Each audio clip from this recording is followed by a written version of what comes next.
A little while ago, Jamie was at Spurs where he was asking fans who they think The best attacking player outside the top six is Vardy. Wilfried Zaha. Wilfried Zaha. Jimenez. Yeah, Jimenez. I like Will-Prowse. Probably Zaha. I really like James Maddison. Neves. Jimenez I like. The young kid who went to Leicester. Maddison. Maddison. I'd say Arnautovic if I was to take one of them, even though he's West Ham. Maddison. Maddison, yeah. Maddison. Same. Zaha. Jimenez. Neves quite like him. Zaha. Zaha. I think that David Brooks at Bournemouth, he looks absolute quality. So that's what the fans think. Now let's put it to the numbers. In today's 3-Minute Myth episode, we take a look at who the best attacking player outside the top six is. Attacking players fall into three categories: wingers, strikers and cams. So to answer this question, we will analyse one player from each and use metrics specific to each position. Our three candidates are the fans' choices: Wilfried Zaha, Raul Jimenez and James Maddison. For our analysis, we first determine what style of team each candidate plays in and their role within that team, before then investigating if they are outperforming players in similar circumstances. To do this, we used our persona model to calculate a similarity rating in terms of playing characteristics between every player and every team from the Premier League.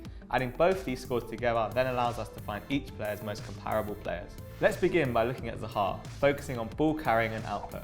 Interestingly, Zaha's return of 10 goals, which seems impressive, actually barely outperforms Deulofeu and trails Ayoze Perez.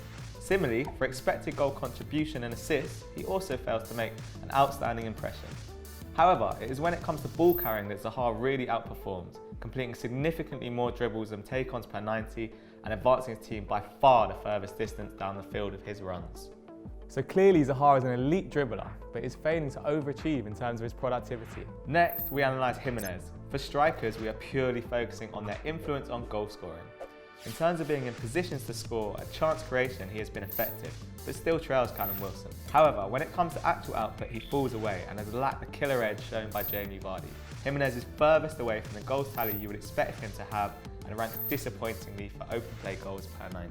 Lastly, we look at Maddison and are interested in chance creation and productivity metrics. As you can see, he is creating the joint most chances per 90 of his rivals. But what are the quality of these chances?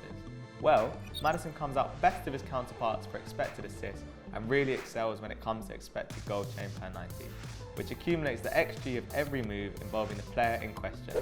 He also ranks best for assists and expected goal contribution, but does, however, trail Sigurdsson in terms of goals scored.